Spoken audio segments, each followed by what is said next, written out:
우리가 디모데후서 3장을 함께 읽었는데요. 디모데후서 3장은 바울의, 특히 앞부분은 바울의 예언적 메시지라고 볼 수 있습니다. 말세에 고통하는 때가 이를 것이다, 그렇게 말하죠. 앞으로 일어날 일에 대해서 사도 바울이 예언적 메시지로 말을 주는데요. 여기서 말세라는 말을 썼습니다. 우리가 일반적으로 말세라고 했을 때는 세상의 진짜 끝, 그러니까 지금 우리가 사는 시대를 말세라고 생각 안 하죠. 어떤 사람들은 막 세상에 안 좋은 일들이 막 일어날 때 뉴스에 보면 뉴스에서 막 심각한 사건이 일어나거나 이해하기 힘든 이런 일들이 일어날 때 아이고 말세 이렇게 말하기도 합니다.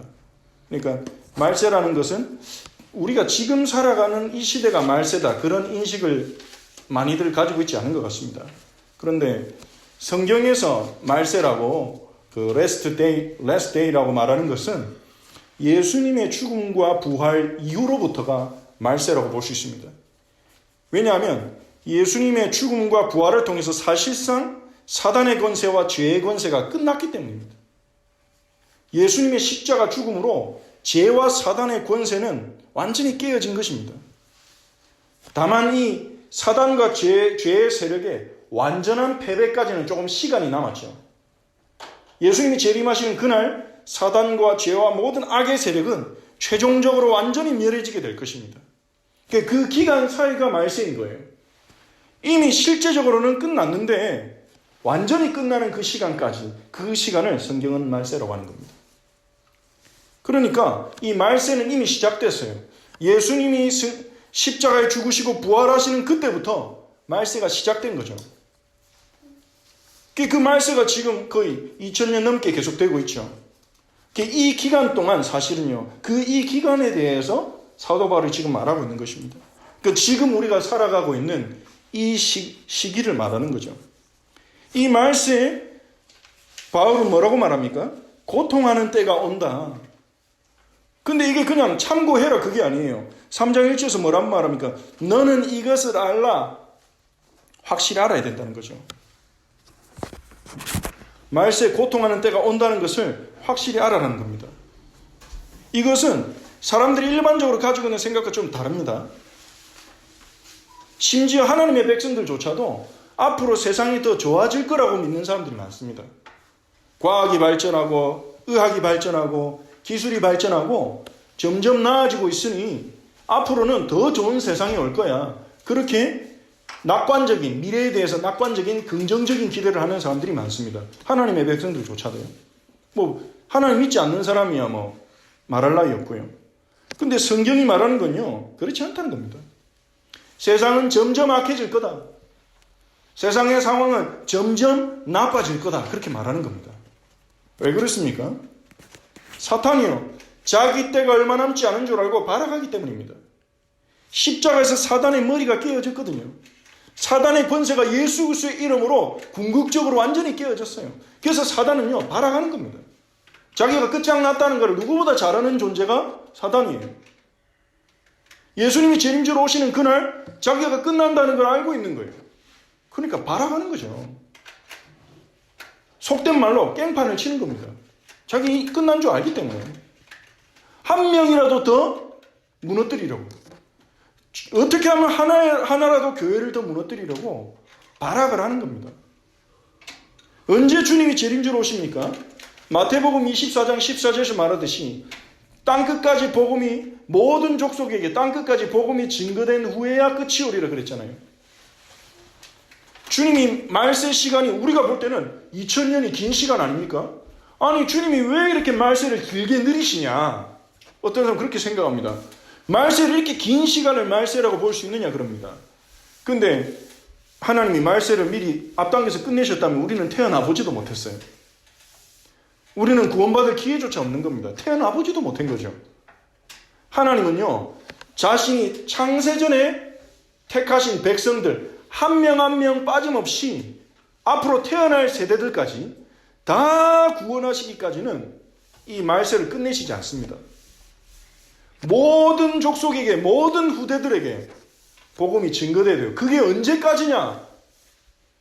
앞으로도 계속 아이들은 태어날 텐데 그게 언제까지냐 우리는 알 수 없습니다. 하지만 하나님은 그걸 가지고 계세요. 하나님은 자신이 택한 백성의 리스트를 가지고 계십니다. 마음속에. 그래서 복음이 모든 족속에게, 그러니까 단순히 지역적으로 모든 민족에게 전달될 뿐 아니라 앞으로 아직 태어나지 않은 세대들 가운데 하나님의 택하신 백성이 있을 거 아닙니까? 그들이 돌아오기까지는 이 주님이 다시 오시지 않는 거예요. 참고 계신 거예요. 주님이 기다리고 계신 거예요. 공의를 이루는 그날을, 하나님의 백성을 완전히 구원하시는 그날을 한 명의 양도 빠짐없이 다 구원하시려고 하나님 기다리고 계신 거죠. 그러니까 이 복음화와 세계 복음화와 예수님이 오시는 시간표는 이렇게 연결되어 맞물려 있는 것입니다. 사단도 그거 알기 때문에 어떻게든 복음 전하는 일을 막습니다. 어떻게든 교회가 복음 말고 다른 데 관심 가지게 합니다. 하나님의 백성들이 복음 아닌 다른 데 집중하게 합니다. 사단이 이렇게 발악을 하기 때문에 세상은 점점 악해질 거다. 사람들은 점점 어려워질 거다. 그렇게 디모데후서 3장에서 사도 바울이 자신의 제자 디모데에게 자신의 뒤를 이어서 이 언약의 바톤을 쥐고 하나님의 나라를 이루어 나갈 디모데에게 반드시 네가 기억해라 말하는 거예요. 너는 이것을 알라. 말세는 고통하는 때가 될 것이다. 세상이 점점 악해진다는 거죠. 사람들은 점점 부정적인 힘과 감정에 사로잡힐 것입니다. 사람들이 자기를 사랑하며 점점 나 중심, 점점 이기적이 되어갈 것이라는 거예요. 사단이 그러한 문화들로 만들어 나간다는 겁니다. 사람들이 그러한 길로 가도록 사단이 계속해서 발악할 것이다. 그리고 사람들이 가진 죄성은 그리로 갈 것이다. 자기를 사랑하며 점점 자기밖에 모르도록 그런 영향력이 계속 이 말세 기간에 나타날 거라는 거죠. 자기를 사랑하고, 이게 사단이 우리를 무너뜨린 가장 큰 무기가 이거였잖아요. 나 중심. 창세기 3장에 하나님 바라보고 살아가는 아담과 하와에게 뱀이 딱 유혹했잖아요. 네가 선악을 알게 하는 나무의 열매를 먹으면 하나님처럼 될 것이다. 네 눈이 밝아져서 하나님처럼 될 것이다. 하나님처럼 된다는 말이 무슨 말입니까? 그게 이제는 하나님 의존하지 않아도 된다. 너는 하나님 의존하지 않아도 되고 하나님 의지하지 않아도 되는 그런 존재가 될 수 있다. 즉 네가 하나님처럼 네 스스로 결정하고 네 힘으로 살아가는 그런 존재가 될 수 있다. 그렇게 말한 거죠. 거기에 하와가 유혹에 넘어가고 아담이 그 유혹에 넘어갔죠. 사단은 잘 알거든요. 우리를 무너뜨리는 그게 뭔지. 점점 나 중심으로. 이게 다 따라오는 게 마찬가지인 것입니다. 자기 자신을 사랑하기 때문에 돈을 사랑하는 거죠. 자기 자신을 사랑하기 때문에, 왜냐하면 돈은 수단인데 이 돈이라는 수단을 통해서 자기 자신에게 필요한 대부분의 것을 해결할 수 있기 때문에 자기 자신을 사랑하는 마음이 돈 사랑하는 마음으로 연결되고, 그리고 자랑하고, 자랑한다는 말은 뭡니까? 자기 자신을 높이는 거예요. 자기 자신을 높이는 방향으로 간다는 것입니다. 그리고 교만함, 이게 다 같은 맥락인 겁니다. 나 중심. 나 중심 되는 거예요. 하나님 중심이 아니라 나 중심. 신앙생활 열심히 하는데 나 중심인 사람은요, 하나님과의 관계가 전혀 가까워질 수가 없습니다. 저 어려서부터 교회 다니고 모태신앙으로서 신앙생활 한다고 생각했는데 어느 날요, 제가 심지어 신학교도 졸업하고 나서 깨달았어요. 내가 지금까지 기도하고 전도하고 한 게 나 중심이었구나. 나를 위해서. 제 마음속에는요, 제가 다녔던 교회 담임 목사님처럼 이제 전 세계를 다니면서 설교하고 많은 사람을 살리고 이런 대단한 목사가 되고 싶은, 사역자가 되고 싶은 그런 마음이 있어가지고 그것을 위해 기도하고 그것을 위해 열심히 전도하고 훈련도 받고, 제 신앙생활 환경 나 중심이었더라고요. 하나님을 사랑하는 마음이 별로 없었구나. 하나님 중심이 아니었구나. 하나님의 영광이란 게 뭔지도 잘 모를 만큼 하나님의 영광을 추구하지 않았구나. 성경 읽다가 깨달았다는 거예요. 그러니까 신앙생활도 나 중심으로 열심히 하는 건요, 그건 하나님과 사실 별 상관없는 것입니다. 그러면서 권위를 부정하고 부모를 거역하며 권위를 부정하는 거예요. 하나님이 주신 권위. 하나님이 우리에게 부모님을 붙여주셨는데 우리의 부모님을 선택하신 분은 하나님인데 부모를 거역하며 꼭 부모만 말하는 게 아니죠. 하나님이 주신 모든 권위들을 거부하는 거예요. 지금 문화적으로 철학적으로 일어나는 많은 이야기들을 볼 때 기존에 세워진 권위들을 부정하는 메시지들이 굉장히 많죠. 심지어 하나님이 정해주신 성마저도 이제는 내가 선택한다 이 정도로 나중심이 되는 거예요. 그래서 섹스라는 단어를 쓰기보다는 젠더라는 단어를 더 선호하고요. 그러면서 성도에 이제 자기가 선택할 수 있는 거예요. 그런 문화가 점점 확산되는 거죠. 남자로 태어난 사람도 자기가 여자 되고 싶으면 바꿀 수 있고 여자로 태어난 사람도 남자로 되고 싶으면 바꾸고 어떤 사람은 나는 남자 여자 둘 다 선택 안 하겠다. 그런 사람도 나오더라고요. 난 남자도 아니고 여자도 아니고 그런 한쪽으로 내 정체성을 규정하지 않겠다. 언노운 이런 식으로 가는 사람도 있고. 그게요. 그게 근본에 깔린 게 뭡니까? 하나님이 정해주신 그것을 거부하는 거예요. 그게 문제인 겁니다. 하나님이 정해주신 질서와 권위를, 하나님의 주권을 부정하고 내가 선택하겠다. 나 중심으로 가는 거죠. 감사하지 아니하며, 거룩하지 아니하며, 무정하며, 이제 점점 무정해지고요. 나 중심. 남의 일에 별 신경 쓰면 안 된다. 착한 사람을 막 호구라고 하고, 다른 남의 일 너무 도와주지 마라. 부모들이 그렇게 교육하기도 하고요. 남의 일에 끼어들면 너만 손해야. 요즘 세상이 그래. 그러면서 다른 사람 안 도와주고 그냥 내 가족 잘 살피고 내가 제대로 살면 되지. 뭐 그게 사회에 이바지하는 거고 그게 국가에 이바지하는 거지. 다른 사람 일에 그렇게 관여할 필요 없어. 그런 문화가요. 곳곳에서 일어나고요. 원통함을 풀지 아니하며 모함하며 절제하지 아니하며 사나우며 선한 것을 좋아하지 아니하며 하나님이 우리에게 주신 이 선한 길에서 점점 떠나는 거예요. 예전에 도덕이라고 당연하게 생각했던 것들이 이제 하나씩 무너져 가는 것들입니다. 배신하며 조급하며 자만하며 쾌락을 사랑하기를 하나님이 사랑하는 것보다 더하며 쾌락 중심으로 즐거움 중심으로 유희 중심으로 그렇게 사단은요 문화들을 이끌어가는 거예요. 이 가운데 굉장히 영적으로 영향 주는 문화 중에 하나가 뉴에이지 운동이죠. 뉴에이지 운동은 뭡니까? 우리가 섬길 하나님이 따로 있는 게 아니고 우리가 예배해야 될 하나님이 따로 있는 게 아니고 모든 인간 안에 하나님이 있다. 모든 인간은 하나님들 가능성을 가지고 있다. 우주 만물에 신성이 있다. 그렇게 메시지를 자꾸 전달하는 거예요. 우리가 좋아하는 영화나 이런 책들을 볼 때 그런 메시지 담긴 게 굉장히 많습니다. 네 안에 신성이 있다. 디비니티가 있다는 거예요. 모든 사람 안에. 심지어 크리스찬 안에도 그런 생각을 가지고 그런 영향을 받는 사람들이 많습니다. 제가 그 신학교에서 같이 그 학기 시작하기 전에 일주일 동안 같이 합숙하면서 공부하는 시간이 있었는데요. 거기서 영화 감독이랑 이름이 똑같은 친구를 한 명 만났어요. 백인인데 그 다른 주에서 왔어요. 그 친구랑 친해졌어요. 제가 차 몰고 가면서 같이 태워갈 수 있다 했더니 그 친구를 다 붙여주더라고요. 그래서 운전해서 한 2시간 가면서 같이 이야기하면서 친해졌는데 이 친구가 좀 친해지면서 이제 합숙하면서 중간에 하는 말이 뭐냐면 자기는 모든 만물 속에 신성이 있다고 믿는다고 그러는 거예요. 나무에도 신성이 있고 이 온 우주에 신성이 넘친다. 그런 말하는 거예요. 그래서 자기는 크리스천이래요. 어릴 때부터 교회 다녔고.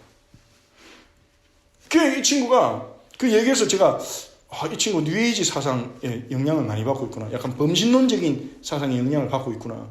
언제부터 그런 생각했냐 이랬더니 자기가 청소년 때 데미안이라는 소설을 읽었는데 그 소설에 그런 메시지가 좀 담겨 있거든요. 그걸 읽고 나서 자기가 그렇게 생각하기 시작했대요. 그래서 제가 복음을 말했는데 제가 말하는 성경적인 복음을 싹 얘기하니까 안 들으려고 하더라고요. 이 신학교에서 수업을 듣는데 가르치는 방향과 자기가 생각하는 게 안 맞는 거예요. 결국은 그 합수 끝나고 이제 그만두고 자기 집으로 돌아가더라고요. 크리스천 중에도 그런 영향을 받는 사람들이 있습니다. 그러니까 그게요, 철저하게 나 중심의 메시지인 거예요. 영적으로 네 안에 신성이 있으니까 네 마음이, 네 영혼이 이끌린 대로 가면 된다. 하나님 말씀은 필요 없는 거죠. 네 영혼이 이끌린 대로 가면 된다. 네 힘으로 뭐든지 할 수 있다. 그런 메시지가 계속해서 나타나는 겁니다. 그게 영향을 주는 겁니다. 그게 우리가 보고 있는 현실이죠. 그러면서 이러한 세상은 이런 점점 나 중심의 문화로, 나 중심의 영적인 흐름으로 가는데, 그러면서 동시에 교회 안에는 어떤 일이랍니까? 경건의 모양은 있으나 경건의 능력은 부인하는 자니. 5절에서 나오는 것처럼요. 경건의 모양은 갖추고 있는데 경건의 능력은 안 믿는 거예요. 그게 무슨 말입니까? 경건의 모양을 갖추고 있다는 말은 주일 되면 교회 가고 헌금하고 예배 참석하고 기도도 하고 봉사하고 다 하는데 실제로 안 믿는 거예요. 실제 하나님의 능력을 안 믿는 거예요. 복음을 믿는다 그러면서 실제 복음의 능력을 안 믿는 거예요. 신앙생활을 내 힘으로 하는 것입니다. 신앙생활을 내 기준으로 하는 겁니다. 내 기준에 맞는 것은 하고 내 기준에 안 맞다 그러면 성경이 말하는 거라도 받아들이지 않는 거예요. 경건의 모양은 갖추고 있지만 경건의 능력은 부인하는 자들이니, 실제 기도의 능력을 안 믿고 실제 하나님의 능력을 안 믿는 거예요. 자기 수준으로 신앙생활을 하는 것입니다. 이게 사단이 발아가면서요, 이 말세에 계속 공격하는 것입니다. 교회를 이렇게요. 그러면서 디모데에게 이러한 경고를 하면서 뭐라고 합니까? 이 같은 자들에게서 돌아서라. 거기에 빠지지 말라는 거예요. 이러한 영적 흐름에 빠지지 말고 그러한 영적 분위기에 빠지지 말아라. 그 정도가 아닙니다. 6절부터 9절에는요, 또 다른 경고가 나옵니다. 그들 중에 남의 집에 가만히 들어가 어리석은 여자를 유인하는 자들이 있으니 그 여자는 죄를 중히 지고 여러 가지 욕심에 끌린 바 되어 항상 배우나 끝내 진리의 지식에 이를 수 없느니라. 이단들이 일어난다는 거예요. 거짓 교사들. 남의 집에 들어가서 거짓된 가르침으로 사람들을 유인하는 거짓 교사들이 일어날 것이다.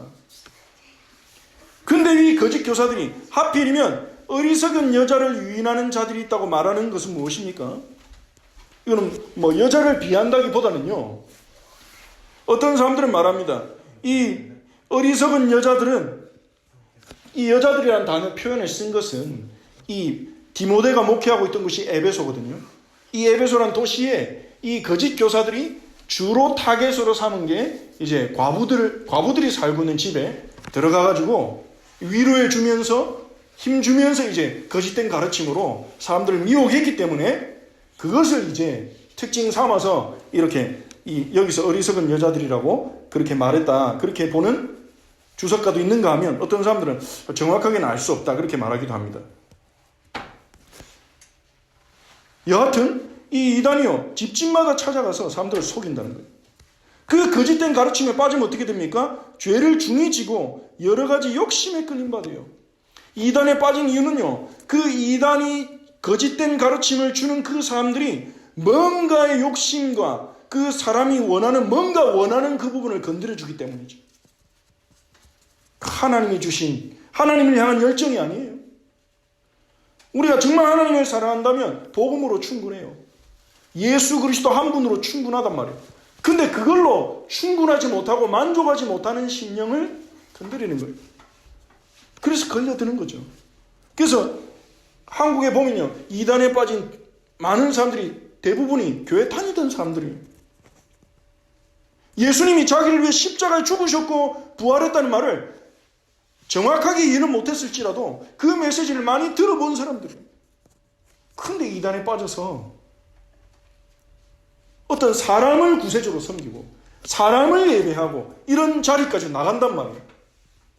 처음부터 그런 상태가 되진 않겠죠. 서서히 자기 욕심에 이끌려서 항상 배우나 특별한 열심을 가지고 배웁니다. 이단에 빠진 사람들은요. 그러나 끝내 진리의 지식에 이를 수 없느니라. 이단들이 이렇게 사람들을 미혹하고 속이고 교회를 공격한다는 거예요. 말세 때. 하지만 8절에 얀네와 얀브레가 모세를 대적한 것 같이 그들도 진리를 대적하니 이 사람들은 그 마음이 부패한 자여 믿음에 관하여 버림받은 자들이야. 얀네와 얀브레 이 사람은 누굽니까? 성경에 안 나오는 인물들이에요. 성경에 이 이름이 등장하지 않는데 이 얀네와 얀브레는 유대인들의 전승에 의하면 모세가 바로왕을 찾아갔을 때 바로왕 옆에서 마술사들이 있었습니다. 그 마술사들 이름을 유대인들은요 얀네와 얀브레라고 그렇게 전승해 가지고 있었어요. 사도 바울은 이제 유대인이니까 그 전승에 대해서 잘 알고 있겠죠. 이 얀네와 얀브레는요 이 모세를 대적했던 애굽의 마술사들을 말하는 겁니다.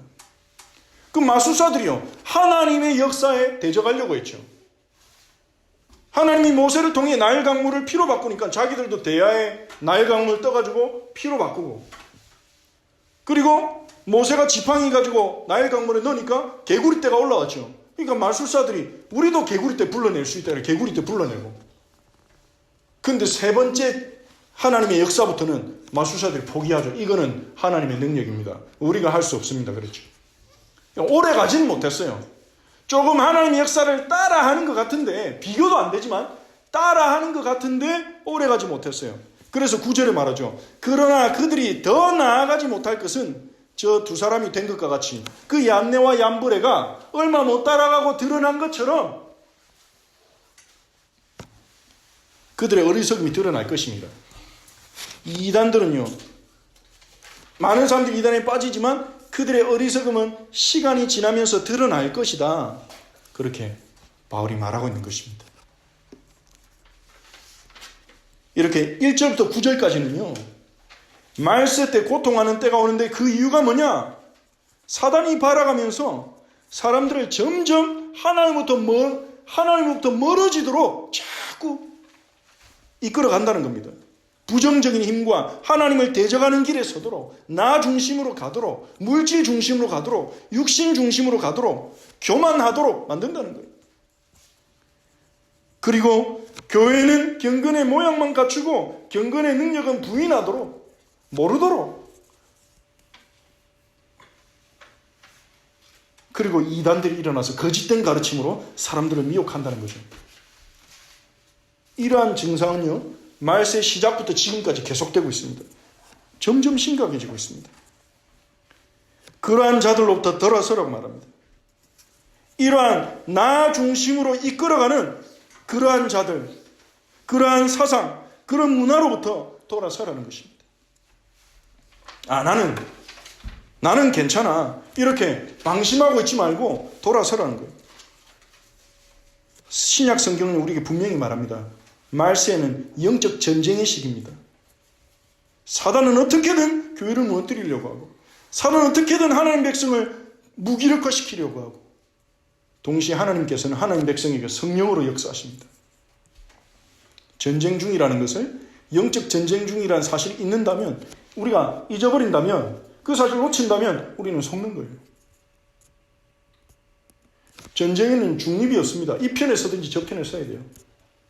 우리가 하나님을 향해 달려가지 않는다면, 우리가 의식하든 의식하지 않든, 우리가 하나님을 향해 한 걸음 한 걸음 나아가지 않는다면, 우리는요, 중립에 가만히 서 있는 게 아니라 영적으로 점점 퇴보하는 거예요. 영적으로 점점 약해지는 거예요. 하나님 향해 달려가고 있지 않는다면, 우리에게는 영적인 방학은 없습니다. 우리의 영적으로는 휴가도 없습니다. 하나님 향해 우리가 나아가고 있지 않는다면 우리는 영적으로 퇴보하고 있는 거예요. 우리가 하나님께 나아갈 때 하나님이 우리에게 부어주시는 그 은혜 없이는 우리는 이러한 말세의 역사하는 이 영적 흐름으로부터 돌아설 수가 없는 거죠. 하나님께로 가까이 가야 됩니다. 복음으로 가까이 나아가야 됩니다. 오늘 이 말씀을 통해 우리는 나 중심으로 이끌어가는 그러한 영적 문화를 내가 이끌리면 안 되겠구나. 하나님 중심으로 하나님 중심으로 내가 점검해야 되겠구나. 내 신앙생활을, 내 모든 것을 하나님 중심으로. 그리고 경건의 모양은 내가 갖추고 있지만 경건의 능력을 내가 놓치진 않았는가. 우리는 우리 스스로를 점검해야 될 것입니다. 그게 돌아서는 것입니다. 그리고 사도 바울은 복음의 사람이 각오해야 할 것이 있다고 말합니다. 10절부터 보면요, 이 바울의 삶에 나타난 하나님의 역사를 말합니다. 하나님은 이 복음을 위해 사는 바울에게 많은 은혜를 주셨어요. 많은 응답을 주셨어요. 많은 선한 열매를 주셨습니다. 그게 뭡니까? 나의 교훈과 이 바울에게 하나님 메시지를 주셨어요. 올바른 신학을 주셨어요. 올바른 말씀을 주셨어요. 그래서 그걸 가지고 교회를 가르치고 디모데를 가르칠 수 있었죠. 그게 하나님 우리에게 주신 은혜입니다. 올바른 메시지를 가지는 것, 올바른 말씀을 듣는 것, 그것을 가지고 살아가는 것, 나의 교훈과 다른 사람을 가르칠 수 있는 메시지를 주시는 것, 증언할 수 있는 복음을, 정확한 복음을 깨닫게 해주시는 것, 그게 은혜죠. 그리고 나의 행실과, 행실은 뭡니까? 바울은 복음적으로 살아갔어요. 복음을 위해 살았어요. 누구라도 인정할 만큼, 하나님의 사람들이 누구라도 인정할 만큼 복음을 위한 삶을 살았어요. 그리고 나의 의향과, 의향은 에임, 목표를 말하는 거죠. 바울은 복음을 자신의 목표로 삼았어요. 그게 은혜 아닙니까? 복음을 위한 삶을 살아갈 수 있다는 것. 하나님 은혜 없이는 우리가 복음을 위한 삶을 마음에 원해도 안 돼요. 복음을 위해 살아야지 놓고 선택할 때는 나를 위하여, 복음을 위해 살아가야지 해놓고 중요한 결정할 때는 나를 위하여. 우린 그렇게 넘어지고 속고 그럽니다. 우리가 복음을 위하여 살고 헌신할 수 있다는 거, 그게 은혜죠. 그리고 믿음과 오래 참음과 사랑과 인내와 이러한 열매를 나에게 주신 걸 네가 보지 않았느냐, 디모데에게 말하는 거예요. 우리는 그런 것들이 응답이라고 생각합니다. 신앙생활 잘하면 우리에게 찾아올 것을 그것들로 기대합니다. 내가 말씀을 잘 붙잡고 기도하고 성령님도 따라가면 하나님 내게 좋은 메시지 주셔서 내가 그 메시지 가지고 힘을 얻고 다른 사람 살리고 복음적으로 내가 살아서 하나님께 영광 돌리고 믿음도 점점 더 강한 믿음을 얻고 다른 사람 사랑할 수 있고 문제 와도 이길 수 있는 힘을 가지게 될 거야. 우리는 이렇게 기대하죠. 근데 바울은 11절에 자기의 하나님 그런 은혜를 주셨지만 동시에 박해를 받음과 고난과 또한 안디옥과 이고니온과 루스들에서 당한 일과 어떠한 박해를 받은 것을 네가 과연 보고 알았거니와 주께서 이 모든 것 가운데서 나를 건지셨느니라. 동시에 고난과 박해도 하나님이 허락하셨다는 거예요. 안디옥과 이고니온과 루스드라, 이 지역은 바울이 1차, 2차 전도 여행 때 1차, 2차 사역 때 다녔던 지역입니다. 지금의 터키 지방이죠. 터키 안에 있는 도시들이라고 볼 수 있습니다. 이 지역을 다닐 때 바울은요, 어떤 도시에서는 돌에 맞아 죽을 뻔했습니다. 바울의 반대자들이 와서 바울을 돌로 쳤어요. 그래서 돌로 치고 죽은 줄 알고 버렸어요. 근데 하나님이 바울을 살려주셔서 다시 일어나서 다시 도시로 들어가서 제자에게 메시지 하다가 만 거 마저 다 하고 그리고 다른 도시로 갔어요. 돌에 맞기도 하고 사람들에게 고소를 당하기도 했어요. 바울이 복음 전하다가 천하를 어지럽게 한다 이 사람이, 지금 국가를 어지럽게 한다 그러면서 고소를 당하기도 했어요. 고발도 당하고 지금은 감옥에 들어가 있잖아요. 바울이 디모데에게 내가 당한 일을 네가 봤지 않냐, 하나님 내게 메시지 주셨고 복음적인 삶과 복음을 위해 살아갈 수 있는 은혜를 주셨지만 동시에 내가 고난과 박해를 받았다. 고난과 박해도 응답인 거죠. 우리가 복음을 위해 살아갈 때 고난과 박해도는 응답인 것입니다. 복음의 사람이 각오해야 될 부분이죠. 하지만 11절에서 말하듯이 주께서 이 모든 것 가운데서 나를 건지셨느니라. 하지만 하나님은 그 고난과 박해부터 나를 건지신 것을 네가 보지 않았냐. 돌에 맞았지만 내가 죽지 않았고 내가 고발당했지만 괜찮았고 풀려났고 그리고 내가 감옥에 있지만 여기서 복음이 증거되고 있지 않냐. 하나님 나를 모든 고난과 박해부터 나를 건져내셨다. 그러니까 두려워하지 말라는 거죠. 네가 복음을 위하여 갈 때, 고난과 박해가 올 때 두려워하지 마라. 속지 말아라. 그렇게 말하는 거예요. 이 말세니까 고통하는 때가 오고 사람들은 점점 악한 방향으로 갈 것이다. 이단들이 일어날 것이다. 거기에 속지 말아라. 그거는 예수님이 십자가에서 죽으신 것이 부족해서 세상에 그런 일이 일어나는 게 아니다. 예수님의 십자가 부활이 부족해서 세상이 이렇게 악한 방향으로 가는 게 아니다. 그건 당연한 거다. 사단이 발악하기 때문이다. 거기 속지 말아라. 거기서 그리스도 붙잡고 속지 말고, 복음을 위해 걸어갈 때 고난과 박해가 온다고 속지 말고, 12절에 말합니다. 무릇 그리스도 예수 안에서 경건하게 살고자 하는 자는 박해를 받으리라. 진짜 그리스도 안에서 그리스도를 위해 그리스도를 누리고 그리스도를 따라 살려고 하는 자는 박해를 받을 것이다. 이게 기본 옵션이라는 거죠. 제자에게 박해받을 각오를 해라. 앞으로도 박해가 있을 것이다. 그게 하나님이 너를 사랑하지 않는 게 아니다. 신앙생활 잘못해서 박해가 오는 게 아니다. 복음을 위해 살아가는 길에 박해가 있을 것이다. 각오를 해라. 그렇게 말하는 거죠. 그리고 13절에 악한 사람들과 속이는 자들은 더욱 악하여져서 속이기도 하고 속기도 하나니 진리가 무엇인지 분별하기 힘든 그런 시대가 왔다는 거죠. 온다는 거죠. 진리가 뭔지. 악한 자들과 속인 자들이 속이기도 하고 자기들이 속기도 한다는 거예요. 진리가 뭔지 분별하기 힘든 시대. 인터넷이나 유튜브가 발달하면서 많은 사람들이 아무나 방송을 다 할 수 있게 됐어요. 거기에 장점도 있지만 거기에 여러 가지 문제 또한 같이 생기고 있죠. 별의별 메시지들이 다 돌아다녀요. 성경적인 가르침으로 벗어난 거짓된 가르침들이 너무나 흔하게 누구든지 인터넷에서 접할 수 있는. 저 유튜브에서 어떤 사람이 2시간 동안 뭔 강의를 한 게 어떻게 올라와서 떴는데 창세기의 비밀을 뭐 폭로한다 이런 식으로 제목을 거창하게 지었더라고요. 들어가 봤더니 히브리어로 창세기 1장 1절 하나 가지고 2시간 동안 얘기를 하는데요. 제가 끝까지 안 듣고 중간에 넘겨가면서 봤는데 히브리어로 베레시트 바라 엘로힘 이렇게 창세기 1장 1절 히브리어로 딱 써놓고 한 단어 한 단어를 가지고 막 별의별 얘기를 다 연결시켜가지고 완전 짜집기 얘기예요. 그걸 가지고 얘기하는 2시간 동안. 그걸 영상을 몇 개나 올려놨더라고요. 어떤 사람은 하나님 우리가 잘 되기를 원하신다. 그러니까 긍정적인 생각해라. 그럼 다 잘 될 것이다. 그게 무슨 성경의 복음입니까? 별의별 메시지들이 다 올라옵니다.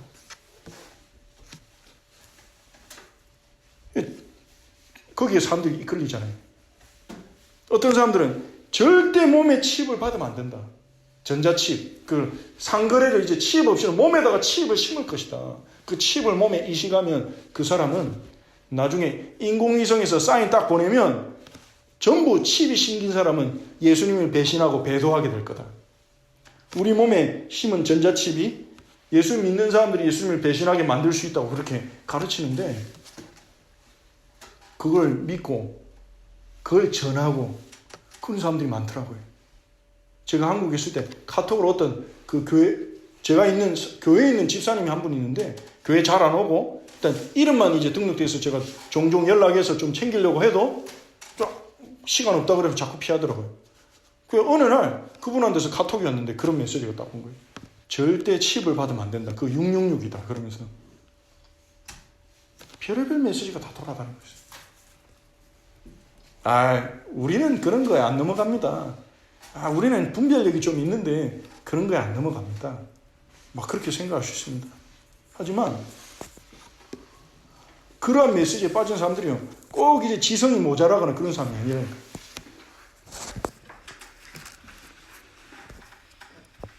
그래서 어떻게 해야 됩니까? 말세를 살아가는 이 제자들에게 사도 바울이 주는 메시지는 14절에 나옵니다. 그러나 너는 배우고 확신한 일에 거하라. 말세를 살아가는 제자들에게 하나님이 주신 선물이 있는데요. 그게 바로 성경이라는 겁니다. 성경을 배우고 성경 속에서 너희가 확신한 것 거기에 머물러라. 어떤 가르침이 매력적으로 아무리 내 마음을 즐겁게 해주는 가르침일지라도 내 마음을 속 시원하게 해주는 가르침일지라도 그게 너희가 확신한 길에서 벗어난 것이라면 성경을 통해서 확신한 그 가르침에서 복음의 가르침에서 벗어난 것이라면 돌아서야 된다. 이 말세에 온갖 영적 혼란이 일어난 이때에 우리를 지킬 수 있는 답을 하나님 우리에게 주셨는데 그게 바로 성경에 있다는 거예요. 배우고 확신한 일에 거하라. 너는 네가 누구에게서 배운 것을 알며 네가 어려서부터 누구에게 배웠느냐? 네가 알지 않냐? 부모님한테서 네가 배웠지 않았냐? 디모데전서 1장에 보면 유니스, 네 어머니 유니스와 네 외조모에게 있던 믿음이 너에게 그대로 있구나. 어머니와 할머니로부터 어릴 때부터 성경을 배우고 신앙을 전달받은 거야, 디모데가. 네가 누구에서 배운 것을 내가 알고 있다. 너 확실히 배우지 않았느냐? 부모님을 통해서. 거기에 거해라. 속고 속이는 시대가 온다. 거짓을 가르치는 사람들이 자기가 속았는데 속았는지도 모르는 것이다. 거기서 어떻게 우리가 올바로 신앙생활하고 하나님 말씀을 제대로 따라갈 것입니까? 온갖 이단들이 교회라는 이름으로 사람들을 미혹하고 있는데 우리가 어떻게 하나님을 기쁘시게 하는 길을 걸어갈 것입니까? 제자의 길을 걸어갈 것입니까?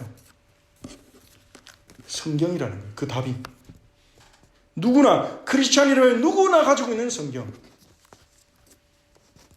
집에 몇 권이나 가지고 있는 성경. 그게 하나님이 주신 최고의 선물이라는 것입니다. 왜 그렇습니까? 15절에 말합니다. 성경은 능히 너로 하여금 그리스도 예수 안에 있는 믿음으로 말미암아 구원에 이르는 지혜가 있게 하느니라. 하나님은 이 성경을 통해 우리에게 구원에 이르는 지혜를 주시는 거예요. 성경을 통해서만.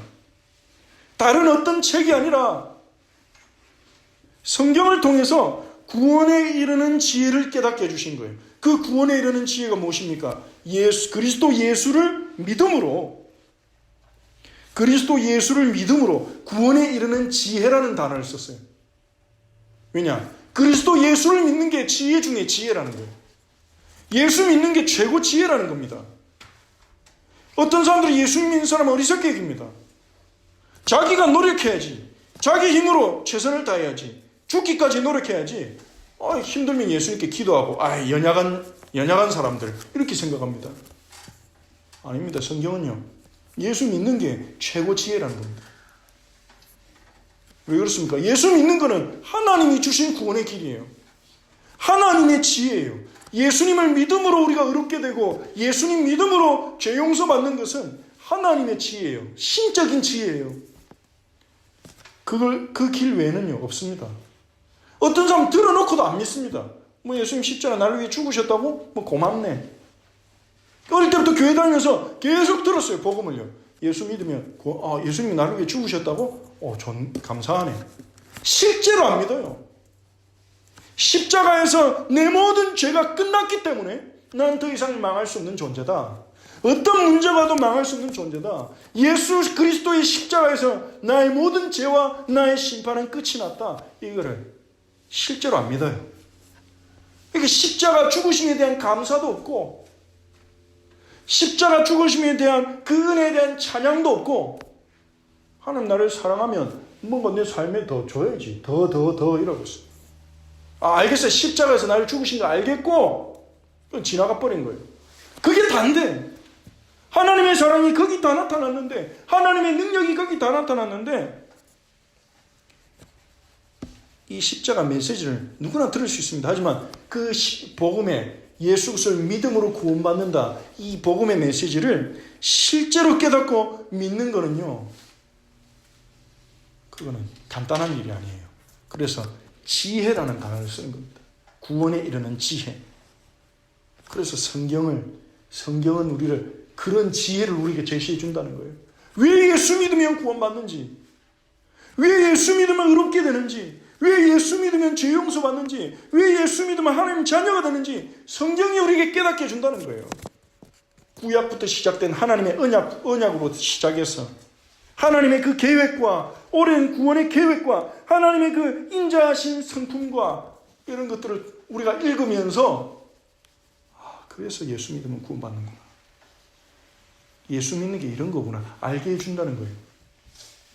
우리는 설교를 통해 성경 본문이 말하는 바를 들어야 해요. 하지만 40분, 50분, 길어봤자 50분 그 설교를 가지고 우리를 향한 하나님의 사랑, 이 십자가의 능력을 다 깨닫는 건요, 그거는 쉽지 않은 일이에요.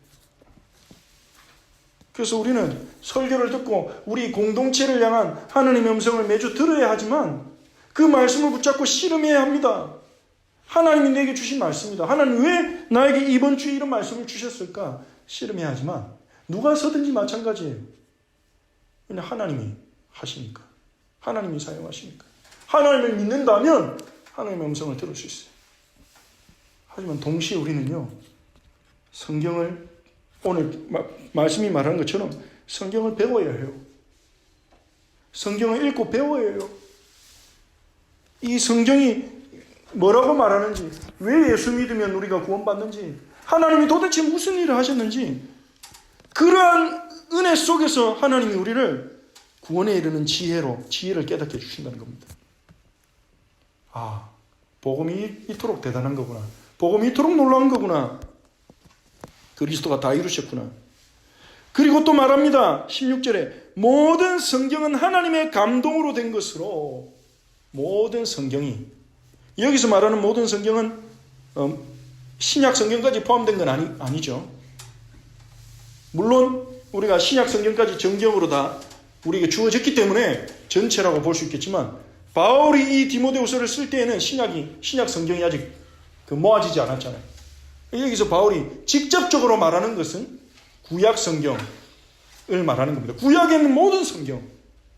그런데 이 신약 성경까지 하나님 우리에게 다 주셨기 때문에 동시에 이 모든 성경은 신약까지도 다 포함한다고 우리가 볼 수 있는 거죠. 지금 우리의 시간표 속에서는 이 모든 성경 한 권도 빠짐없이 하나님의 감동으로 된 것으로 그랬습니다. 감동이라 말은 영어 성경에 inspired 그렇게 말했습니다. 영감을 받았다. 하나님의 영감을 받았다. 그리고 어떤 다른 영어 번역에는요, breathe it out, 하나님의 숨을 불어넣었다 그렇게 말합니다. 모든 성경은 하나님의 숨이 불어넣어졌습니다. 하나님의 호흡이 들어가 있어요.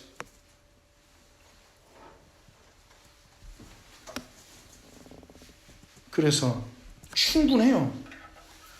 이 모든 성경은 사람이 썼습니다. 바울이 썼죠. 디모데후서는.